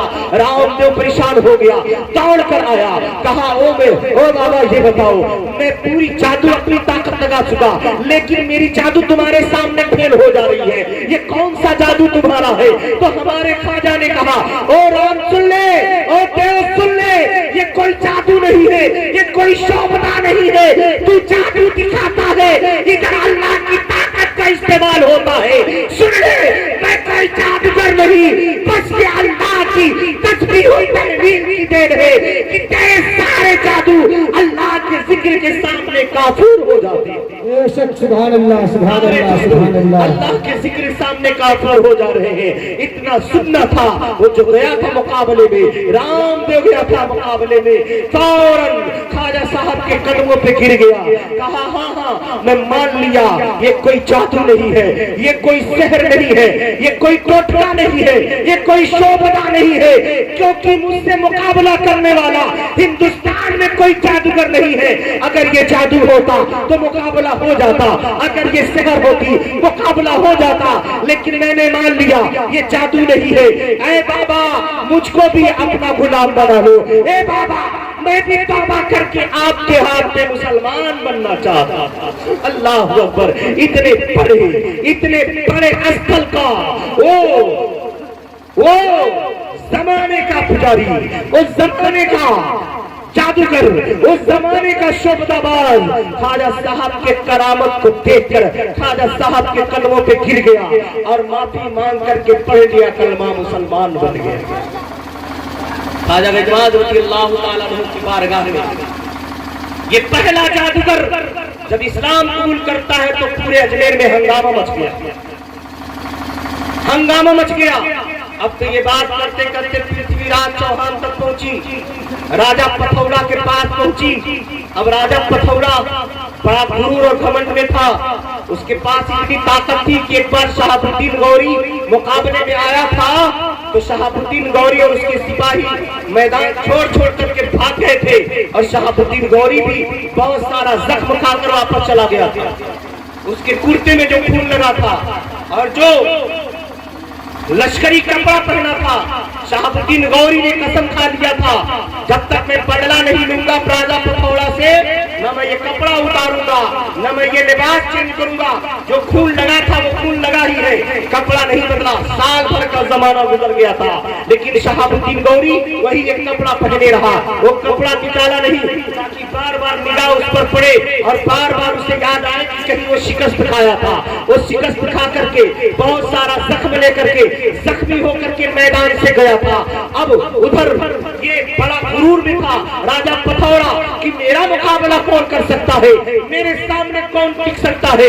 गौरी को तो मैंने ऐसे भगा दिया, गौरी को वैसे भगा दिया, उसके सिपाही इधर भागे उधर भागे, बड़े गुरूर में था। कहा बाबा को मैं मिनटों सेकंड में अजमेर से भगा दूंगा, मिनटों सेकंड में अजमेर से भगा दूंगा।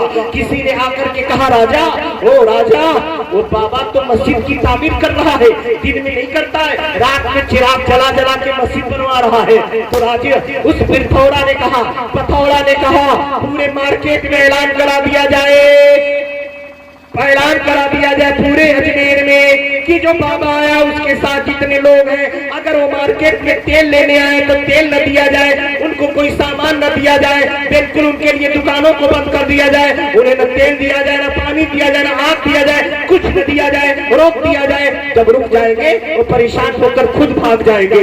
अब रात का आरंभ हुआ, अब चिराग चढ़ाने के वक्त चिराग में तेल नहीं है और लोग परेशान है, मुरीदीन परेशान है। ख्वाजा गजवाद ने कहा क्या बात है, अंधेरा क्यों है? कहा हुजूर चिराग जल नहीं रहा। क्यों? कहा इसमें तेल नहीं है। कहा तेल जाओ मार्केट से लेकर आओ। कहा हुजूर हम मार्केट में गए थे लेकिन राजा पथौड़ा ने हुक्म जारी किया है कुछ बाबा और बाबा के मानने वालों को तेल मत देना। कहा अच्छा ये बात है, ये बात है। उसने पाबंदी तेल पे लगवा दी है। कहा राजा ने तेल पर पाबंदी लगवा दी है कि मार्केट से कोई चीज उनको न दिया जाए। ख्वाजा गरीब नवाज ने कहा कुतुबुद्दीन लोटे में पानी लाओ, लोटे में पानी लाओ, मुझे वजू करना है। हजरत ख्वाजा कुतुबुद्दीन बख्तियार काकी गए, लोटे में पानी लाकर देते हैं। कहा ले हुजूर, कहा सुनो जब मैं वजू करूंगा ये पानी रोक लेना, ये पानी रोक लेना, किसी बर्तन में लेते रहना। अब ख्वाजा साहब कुल्ली कर रहे हैं, पानी को मुरीदीन बर्तन में रोक रहे हैं, चेहरा धुल रहे हैं, पानी को बर्तन में रोका जा रहा है, हाथ धुल रहे हैं, चेहरा को पानी को बर्तन में रोका जा रहा है। पूरा वजू कर लिए और पानी को जमीन पे नहीं गिरे जाए, जमीन पे नहीं गिरने दिया, बल्कि लोगों ने पानी को बर्तन में रोक लिया। कौन सा पानी है? ख्वाजा कुल्ली कर रहे हैं, पानी बर्तन में रोका गया, चेहरा धुल रहे हैं, पानी बर्तन में रोका गया है, हाथ धुल रहे हैं, पानी बर्तन में रोका गया, पैर धुल रहे हैं, पानी बर्तन में रोका गया। अब पानी बर्तन में रोकने के बाद ख्वाजा गरीब नवाज ने कहा ओ लोगों अब इस पानी को फेंकना मत, अपने अपने चिरागों में ये पानी डाल दो, सबके चिराग बंद रहेंगे। आज मोइनुद्दीन का चिराग जलेगा। नारे तकबीर, नारे रिसालत, नारे रिसालत, जश्न ख्वाजा गरीब नवाज, जश्न ख्वाजा गरीब नवाज, नारे तकबीर, क्या हुआ? नारे रिसालत। मुरीदों ने वो जो वजू का पानी था, जो वजू का पानी था, अपने अपने चिरागों में पानी डाल दिया गया, पानी चिराग में भर दिया गया है। अब इधर चिराग को जलाया गया, वो पानी मिसले तेल के जल रहा है, चिराग रोशन है। और जब अजमेर में निगाह डाली गई है तो सारी जगहों के चिराग बुझे हुए हैं, यहाँ तक कि राजा के महल का भी चिराग बुझा हुआ है। राजा परेशान, राजा पथौरा परेशान है, ये क्या हो गया, ये क्या हो गया, चिराग क्यों नहीं जल रहे? गुलाबों को बुलाओ, नौकरों को बुलाओ, सबको बुलाओ, भीड़ लग गई है। क्या हुआ? महल में इतना अंधेरा क्यों है? कहा हुजूर हम परेशान हो गए हैं, हमारा चिराग जल ही नहीं रहा है, हमारा दिया जल ही नहीं रहा है। कहा फिर क्या हो गया? कहा उधर जिस बाबा पे हमने तेल रोक दिया था उसके यहाँ पे चिराग जल रहे, लेकिन हमारे चिराग बुझे हुए। कहा क्या? कहा हुजूर आपने कहा था मार्केट में ऐलान कर दो कोई उन मुसलमानों को तेल न देगा, कोई उनके हाथ तेल न बेचेगा, हमने तेल नहीं दिया। न जाने उस बाबा ने क्या किया। तब तक एक आदमी आकर कह रहा है हुजूर मैंने चुपके देखा है कि वो बाबा वजू कर रहा था, चेहरा धुला है, पानी को रोक लिया गया, हाथ धुला गया, पानी को रोक लिया गया, पैर धुला गया, पानी को रोक लिया गया, और उसी पानी को उन लोगों ने अपने चिरागों में डाला है। राजा पथौड़ा घबरा गया। कहा वो बाबा ऐसा वैसा नहीं है, जब तक वो चाहेगा नहीं हमारे चिराग नहीं जल सकेंगे, हमारे चिराग नहीं जलेंगे, उनके चिराग जलेंगे, हमारे चिराग नहीं जलेंगे। अल्लाह अकबर, ये ख्वाजा की करामत है। बता क्या ओ राजा पथौरा, तुझे दुनिया की चीजों पे घमंड है, तुझे दुनिया की चीजों पे गुरूर है, लेकिन हम दुनिया की चीजों पे घमंड नहीं करते, दुनिया की ताकत पे भरोसा नहीं करते, हमें भरोसा है तो सिर्फ और सिर्फ अल्लाह की जात पर भरोसा। बेशक सुभान अल्लाह, सुभान अल्लाह, सुभान अल्लाह। वो ख्वाजा गरीब नवाज रज़ी अल्लाह ताला अन्हु हैं। अल्लाह अकबर। और अब तो ख्वाजा साहब की और आओ भगत होने लगी, धीरे धीरे बढ़ते गई। लेकिन रोज राजा पथौरा के दरबार में रोज बुराई की जाती थी। वो बाबा ऐसा है, वो फकीर ऐसा है, उसके चेले ऐसे हैं, वो ऐसे है। ऐ मुकद्दस माँ बहनों, अपने बच्चों को अपनी इतिहास बताओ। ए नौजवानों, अपनी तारीख पढ़ो, ख्वाजा के साथ क्या क्या नहीं किया गया। लेकिन हमारे ख्वाजा है अल्लाह का खौफ रखकर आए हैं, दिल में रसूलुल्लाह की मोहब्बत लेकर के आए हैं। कोई कुछ भी कह ले, इल्जाम लगाया जाता है कि बादशाहों ने इस्लाम फैलाया। नहीं, मुस्लिम बादशाहों ने इस्लाम नहीं फैलाया, इस्लाम फैला तो अल्लाह वालों ने इस्लाम फैलाया। तलवार के जरिए नहीं, तीर के जरिए नहीं, मारपीट के जरिए नहीं, बल्कि लोगों के दिलों को मुसख्खर किया है ख्वाजा गरीब नवाज ने। ऐसे नहीं, ख्वाजा साहब तो हाथ में तस्बीह लेकर के आए थे, मुसल्ला लेकर के आए थे, चटाई लेकर के आए थे। वो कोई तीर और तपंग बम और बारूद लेकर नहीं आए थे। ख्वाजा गरीब नवाज के किरदार ने लोगों के दिलों पे वो असर डाला कि बड़े बड़े पापी अपने पाप से तौबा करके सामने इस्लाम में पनाह लेने लगे। इस्लाम ऐसे फैला, मोहब्बत और इखलास से फैला है। आपने सुना होगा वही ख्वाजा गिरवास रज़ी अल्लाह ताला अन्हु है, पृथ्वीराज के दरबार के बहुत बड़े अफसर, बहुत बड़ा अफसर, इतना बड़ा अफसर था, वो जब कहता था वही होता था, वो जो मुहर लगा दे वही माना जाता था। सबसे आला अफसर था पृथ्वीराज चौहान के दरबार, सबसे आला अफसर। उसने कभी ख्वाजा साहब के चेहरे को नहीं देखा। कि आसिफ खान ने लिखा ना अपनी किताब अल्लाह के वली में कि उसने कभी ख्वाजा साहब के चेहरे को नहीं देखा, कभी नहीं देखा। ख्वाजा साहब के बारे में हर रोज दरबार में बुराई की जाती है, वो सुनता रहता था, लेकिन वो कभी बुराई नहीं करती। लोग बुराई करते रहते, राजा अपने गुरूर और कमंड और तकब्बुर में रहता, जिसको जो मुंह में आता बोलता रहता, लेकिन वो अफसर कभी कुछ नहीं करते। अल्लाह की वसीयत देखे, अल्लाह का करम देखे। एक दिन ऐसा हुआ, एक दिन ऐसा हुआ, खूब बुराई हो रही थी दरबार में, ख्वाजा साहब की और राजा पिथौड़ा वाला खूब बुराई कर रहे। उस आला अफसर को रहा नहीं गया, वो खड़ा हो गया। और नादानो, एक फकीर आया, तुम लोग इतनी बुराई कर रहे हो, क्या बिगाड़ा उसने तुम्हारा, क्या किया उसने तुम्हारा, तुम्हारी जमीन लिया नहीं, तुम्हारा मकान लिया नहीं, तुमसे कुछ छीना नहीं, फिर क्यों बुराई कर? इतना सुनना था कि राजा पिथौड़ा को बोला हो गया और भरे दरबार में कहा तो ओहो, मैं नहीं जानता था ये अपने आस्तीन में मैं सांप पाल रहा हूँ, निकल जा मेरे दरबार से, आला अफसर है राजा पिथौड़ा का, निकल जा। और सुनो है लोगों, ये भी छूट अछूत है, ये इससे कोई मिलेगा नहीं, इसकी बात कोई नहीं सुनेगा, इसके करीब कोई नहीं जाएगा, इसको निकाल दो, बाइकाट कर दो अपने यहाँ से। आला अफसर को बाइकाट कर दिया गया। और जब वो हटा तो अपनी कुर्सी को देखता है, बहुत बड़ी कुर्सी थी, अब वो कुर्सी देखा, एक निगाह ठोकर मारा, चल दिया और गया ख्वाजा साहब की दरबार में। चेहरा देखा, चेहरा देखते ही दीवाना हो गया, ख्वाजा के कदमों पे गिर गया। कहा हुजूर मुझे भी अपना गुलाम बना ले। ख्वाजा साहब ने उठाया, गले से लगाया, सीने से लगाया, कहा क्या चाहते हो? कहा मैं भी आपका होना चाहता हूँ, आपका बनना चाहता हूँ, आप मुझे भी अपना बना लें, अपना दीवाना बना लें, मुझे भी अपना बना लें। ख्वाजा साहब ने उसे भी कलमा पढ़ाया, मुसलमान बन गया। कुछ दिन तक इबादत में मशगूल रहा। रहने के बाद एक दिन ख्वाजा गरीबाद रज़ी अल्लाह ताला अन्हु ने कहा, ए आला अफसर, एक बार और तुझे राजा के दरबार में जाना है, एक बार और तुझे पिथौड़ा के दरबार में जाना है। कहा वो किस लिए? कहा एक बार तुझे जाकर वहां तबलीगे दीन करके आना, हर दरबार में तुझे तबलीग करके आना है, और आखिरी इत्तिबा, आखिरी बार ये। कहा हुजूर कहूंगा क्या?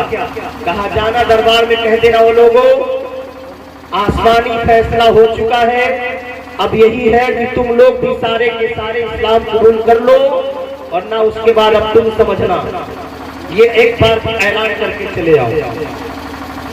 उसने कहा ठीक है हुजूर, आपका हुक्म, जा रहा हूं। अब वो आदमी उठा और सीधे दरबार में पहुंचे। दरबार लगी हुई है, भीड़ लगी हुई है।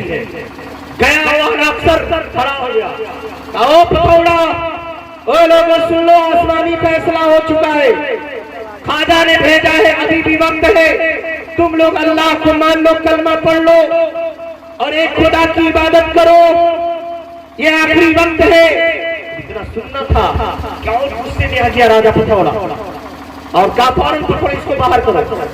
कुछ लोग आए, दो चार थापड़ मारे, हटा दिए, वो चला गया। जाने के बाद कहा हुजूर, वो तो बड़ी गाली गलौज कर रहे हैं। ख्वाजा साहब जलाल में आ गए, ख्वाजा साहब जलाल में आ गए, और जलाल में आने के बाद कहा मंतुरा बजिंदा बदस्ते लश्कर इस्लाम बसपुरतम। इतना कहा, मतलब ये कि अगर पृथ्वी ने ऐसा कहा है तो मेरे लोगों सुन लो, मैंने उस उसको जिंदा सही सलामत लश्कर इस्लाम के हाथ में दे दिया। अब वो अपना अंजाम देखेगा, अब वो समझेगा उसने क्या किया। ये ख्वाजा की जबान से बात निकलने की एक वक्त आया कि वही शहाबुद्दीन गौरी ने हमला किया और करने के बाद वही राजा पृथ्वी गिरफ्तार हुआ और उसकी रात काट गई। और जब उसके हाथ में बेड़ियां पड़ी थी, पैरों में हथकड़ियां, हाथ में हथकड़ी, पैरों में बेड़ियां पड़ी थी, लेके जा रहा था, तब उसे याद आया अपने माँ की वसीयत। मेरी माँ ने कहा था, बेटा एक फकीर आएगा जो एक नया दीन लेकर के आएगा, उससे मुकाबला मत करना वरना तेरी सल्तनत तबाह बर्बाद हो जाएगी। अब उसे समझ में आया कि मेरी माँ ने जो कहा था सच कहा था, मेरी माँ ने जो बताया था सच बताया था। अब आंसू बहाने से क्या फायदा। खाद लेकिन देखें, शहाबुद्दीन गौरी ने जब अजमेर को अपने कंट्रोल में ले लिया, हुकूमत उसने नहीं किया, हुकूमत शहाबुद्दीन ने नहीं किया, बल्कि उसी राजा पृथ्वी चौहान का बेटा था, उस बेटे को हाकिम बनाया। लो ये तेरी हुकूमत है, तू यहाँ की हुकूमत संभाल, में चलता अपने इलाके। उसके बेटे के हवाले करके चला गया। तो ख्वाजा की नवाज है जिन्होंने अपनी जिंदगी में एक नहीं दो नहीं बल्कि 90 लाख से ज्यादा लोगों ने उनके हाथ पे कलमा पढ़ा और इस्लाम कबूल किया।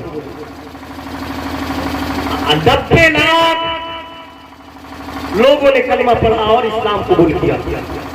अब 90 लाख उस जमाने में इस्लाम कबूल किए, उनके बेटे कहां गए? आज कहते फला जगह से आ गए, फला जगह से आ गए, फला जगह से आ गए। यार हमारे पुरखे यहीं के पैदा होने वाले थे, हमारे पुरखे यहीं के थे। उन्होंने ख्वाजा नवाज के हाथ देकर इस्लाम कबूल किया और इस्लाम को माना। हम उनकी औलाद हैं, हम कहीं और से नहीं है, इसी सरजमीन के हैं, इसी सरजमीन के हैं, इसी मिट्टी के हैं। ख्वाजा ने हमें बसाया है, अब दुनिया की ताकत नहीं कि हमें यहाँ से निकाल दे। ख्वाजा ने बसाया है, किसी और बस। मैं सबसे यही अर्ज़ा करूंगा, सबके सामने यही रिक्वेस्ट करूंगा, यही फरियाद करूंगा, ऐ मेरी माँ बहनों अपनी जिंदगी को संवार लो, ऐ मेरे नौजवान भाइयों अपनी जिंदगी को संवारो, अपनी पेशानियों में सजदों की ताब पैदा करो, जबान से कुरान पढ़ो, नबी की नाम पढ़ो, निगाहों की हिफाजत करो, एक दूसरे से प्यार करो। वरना समझ लीजिए जब हम अपने आप ही से नफरत करने लगेंगे, अपने भाई बिरादर माँ बहन बेटियों से नफरत करेंगे, फिर हमारी जिंदगी क्या होगी। बहनों से मैं अर्ज करूंगा, माओ से अर्ज करूंगा, ऐ मेरी माओ बहनों अपनी इज्जत का ख्याल करो, अपनी इज्जत का ख्याल करो, अपनी पाकबाजी का ख्याल करो, अपनी इज्जत का ख्याल करो। ये इज्जत बहुत बड़ी चीज है। दौलत चली जाए, जेवर गायब हो जाए तो मिल सकता है, सोना गायब हो जाए तो मिल सकता है, चांदी गायब हो जाए तो मिल सकता है, दूसरा जेवर बनवा सकते हैं, लेकिन अगर इज्जत चली गई तो दोबारा इज्जत नहीं मिलने वाली है। इसलिए वो चाहे लड़का हो चाहे लड़की हो, मर्द हो या औरत हो, अपनी इज्जत को सामने रखकर अपनी इज्जत की हिफाजत करें और अपने बच्चों को इस्लाम का सिपाही बनाए, इस्लाम का सिपाही बनाए। अपनी बच्चियों को बच्चों को इस्लाम से जोड़े, बताएं इस्लाम क्या है, बताएं इस्लाम क्या पैगाम देता है, बताएं इस्लाम मोहब्बत का पैगाम देता है, इस्लाम प्यार का पैगाम देता है। एक हदीस शरीफ में पढ़ रहा था, बच्चों को पढ़ा रहा था, बड़ी प्यारी हदीस से बात की। नबी करीम सल्लल्लाहु अलैहि वसल्लम तशरीफ फरमा है, सहाबा का मजमा लगा हुआ है और उस सहाबा के मजमा में एक सहाबी खड़े हुए। मेरी माँ बहने आप गौर से सुनिएगा, एक सहाबी खड़े हुए और खड़े होने के बाद अर्ज करते हैं, या रसूल अल्लाह, या रसूल अल्लाह एक मसला पूछना। आप बताओ क्या बात। क्या या रसूल अल्लाह, एक ऐसी औरत है जो 5 वक्ता नमाज भी पढ़ती है, सदका खैरात भी करती है, ज़कात भी देती है, बहुत ज्यादा नफिल पढ़ती है, बहुत ज्यादा कुरान की तिलावत करती है, मेरे आका बहुत ज्यादा गरीबों की मदद करती है, लेकिन अपने पड़ोसी को तकलीफ देती है। क्या कहा? पड़ोसी को तकलीफ देती है। नबी पाक सल्लल्लाहु अलैहि वसल्लम ने कहा, ऐसी औरत जहन्नमी है जो अपने पड़ोसी को तकलीफ देती है। ऐसी औरत जहन्नमी है जो पड़ोसी को तकलीफ देती है। मर्दों में झगड़ा कम होता, औरतों में झगड़ा बहुत ज्यादा होता है। नहीं होता है। तो मुर्गियां मेरे दुआरी पे आई जाए, तो बकरियां मेरे दुआरी पे आई जाए, मुर्गी तो मुर्गी आके हमारा कौड़ा को दे दिया। नहीं ऐसा नहीं होता है। बरसात का पानी छक्का मेरे दुआरी पे आयल जाए, अब वो के लिए छोटा छोटा बल शुरू तो खुद बात खाई तो कर मर्दा खाई तो हाई खाई हो इतना बड़ा मुंह हो गया तो सब फूल खा लेंगे। और औरतें ऐसी ऐसी गाली देती है, न जाने कहां से लेके आ जाती है। मुझे तो अफसोस होता है ये कहां से लेके आ रही है। एक जगह मिलाद मामला था, शादी की महफिल थी, हल्दी वाली रात, बड़े जबरदस्त अंदाज में मिलाद कराए सब। वहाँ शकील साहब आएंगे, मैं गया। उन घर वालों की ख्वाहिश ये थी कोई आए या ना आए, लेकिन मौलाना शकील आएंगे। तो बहुत प्यार से फोन किया, मैं गया। फिर माइक वगैरह का बड़ा अच्छा इंतजाम था, काफी भीड़ भी थी। घर की औरतें मर्द सब बैठे तकरीर सुन रहे थे। और पहुंच लिया, खाना वगैरह खाया, बिस्तर भी अच्छी जगह मेरी लगा दी लोग सोने के लिए। सोया और जैसे मैं बिस्तर पे गया, अब एक दूसरा मिलाद शुरू हो गया। एक दूसरी मिलाद हमने क्या देखा कि पहले हमारी गुलगुला उगला बनाती है ना, आग जला गुलगुला बनना शुरू हुआ। और जैसे गुलगुला बनना शुरू हुआ, तब तक मैंने देखा 4-5 लड़कियां खूब नाचने लगी। और ऐसा नाचने में समझा कि इनके ऊपर शैतान तो नहीं आ गया। मर जाकर मना भी कराए, देखो नहीं बड़े मौलाना सब सुतल बना जा। तो जोर से लड़कियां बोले सुतल बना, बार शादी भैया के अब आज नहीं नचबे तब कब नचबे। ए मेरी बहनों बेटियों, ये शादियां नाचने की नहीं है, अपनी इज्जत को बरकरार रखो। नाचो मत। अल्लाह ने अगर मुसलमान बनाया है तो नाचने के बजाय कुरान पढ़ो, कुरान और पढ़कर अपनी बारगाह में दुआ को आपके घरों में रहना कुछ नहीं। और उसके बाद नाच रही है और औरतें जो तेवर नाच रही है। अरे वाह, गुलगुला बनता हमारी बहनें खूब तेवर रही है और तब खूब तेवर रही है। ऐसा गीत गाती है। मैं सोचता हूँ पूछा है बुजुर्ग आदमी से, ने कहा ये जो लड़कियां भरौते गाती है उसका मतलब तो समझते हैं। उन्होंने कहा बाबू हमारे बस की बात नहीं, उन्हें समझने की उन्हें कुछ पड़ेगी और क्या कहे लेकिन उन्हें कुछ जाना। तब एक औरत जो मेरी तकरीर बड़े गौर से सुन रही थी, उसको पहचान भी रहा था। अब किसी तरह तो रात गुजरी और सुबह में उठा तो वही औरत को देख के आगे बाबू चाय पी रही, चच्ची बैठ गई। हमने कहा चच्ची रखिया तुम्हें गाँव रंग की दिया ना, तो हाँ गाँव रंग क्या बात है, बड़ी बढ़िया गाँव रंग हो एकदम माइक के सिर्फ कमी रहा तो पूरा गंगा एकदम हिली गई लग। तो और गीत सुन के तो बड़ी पेड़ हंसी, एक बात को सही सुनत रहा था। हम गने रे दिए ना आई है। और उसके बाद क्या हो जानते, हमने कहा ठीक सही बात बताइए, सूरज याद रहा? बोली नहीं बाबू सूरज याद रहा। हम कहीं दुरूद शरीफ ना याद, कलमा ना याद, बाप रे बाप कलमा ना याद है ना, दुरूद शरीफ का ना, सूरज ना, नमाज पढ़े लो ना। तो कहने लगी कोई बहुत ज्यादा उम्र नहीं मिलेगी, 45 और 50 के बीच में औरत थी। हमने कहा अच्छा कलमा याद नहीं, सूरज याद नहीं, नमाज पढ़ती नहीं। कहा क्यों? कई बाबू तरीकों नहीं मालूम, हमें काम पढ़ने जाला जाने पड़ेगा। हम कहीं कहे याद नहीं। तो औरत कह रही बाबू जो ने गाँव में हमारा मैका है ना, वो गाँव में रोजों बोली बदल कर आ जाओ जीवन जहाँ अम्मा तो काका जी पढ़े जब मौलवी लोग टिकट आने, तो मौलवी का कसूर नहीं, कभी गाँव का भी कसूर होता है। हमने कहा अच्छा यानी मदरसा में ना गए तो कलमा याद नहीं रही ना, मदरसा में गए सूरज याद नहीं ना, मदरसा में ना गए तो कुरान नहीं रही ना। हम कहने से बताओ मदरसा में ना गए नमाज का तरीका नहीं बा, कलमा ना फेरी से कुछ नहीं तो करना है। हम कहते रतिया भजन तेवर कौन ही मदरसा में याद है, ये कहाँ याद होगी? तो बड़ी जोर से वो औरत हंसी, कहा बाबू यो कोनो मदरसा में जाने वाला चीज है का? बोली कैसे याद हो गए? तो औरत बड़ी प्रभात से बोली, बड़े बोली बाबू अरे गीत का सीखे के लिए मदरसा जरूरत है, क्या कैसे कर ली?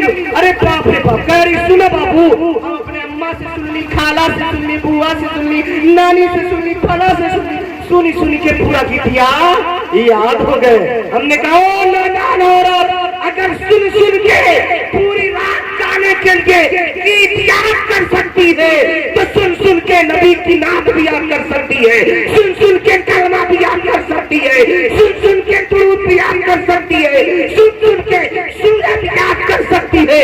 नहीं पढ़ने गई, पढ़ा अपने बच्चे को, पढ़ा अपनी बच्ची को, तेरी बच्चियां पढ़े, बेटे पढ़े, पिता अपने बाप का अपने बेटे से, बेटा तू कुरान पढ़, तेरी माँ कुरान सीखेगी, बेटी कुरान पढ़, तेरी माँ कुरान पढ़ेगी, बेटी तू कलमा पढ़, तेरी माँ कलमा पढ़ेगी, बेटी तू दुरूद पढ़ती जा, तेरी माँ दुरूद सीखती चली जाएगी।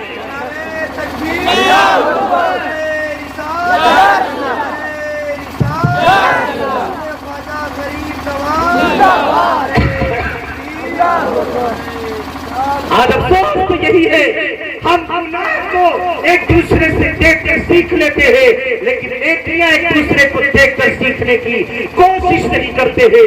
मेरी मुकद्दस माँ बहनों, इंशाअल्लाह जिंदगी रही, जब आप याद करेंगे शकील आएगा, शकील समझाएगा, बोलेगा, लेकिन शर्त ये है, मर्द हो या औरत हो, लड़का हो या लड़की हो, जवान हो या जवान लड़का लड़की हो, कोई हो, अपने दिल के अंदर अल्लाह का खौफ, नबी की मोहब्बत बसाए, खाजा नवाज की सच्ची पक्की तरबियत को अपने दामन में समेटे और अपनी जिंदगी को संवारने की कोशिश करें। अल्लाह की बारगाह में दुआ है मौला, जो कुछ मैंने बयान किया अगर कोई गलती हुई हो परवरदिगार से माफ फरमा, और जो कुछ बयान हुआ हम सबको शिद्दत के साथ अमल करने की तौफीक रफीक अता फरमा। व आखिर दावाना अल्हम्दुलिल्लाहि रब्बिल आलमीन। अस्सलामु अलैकुम व रहमतुल्लाह।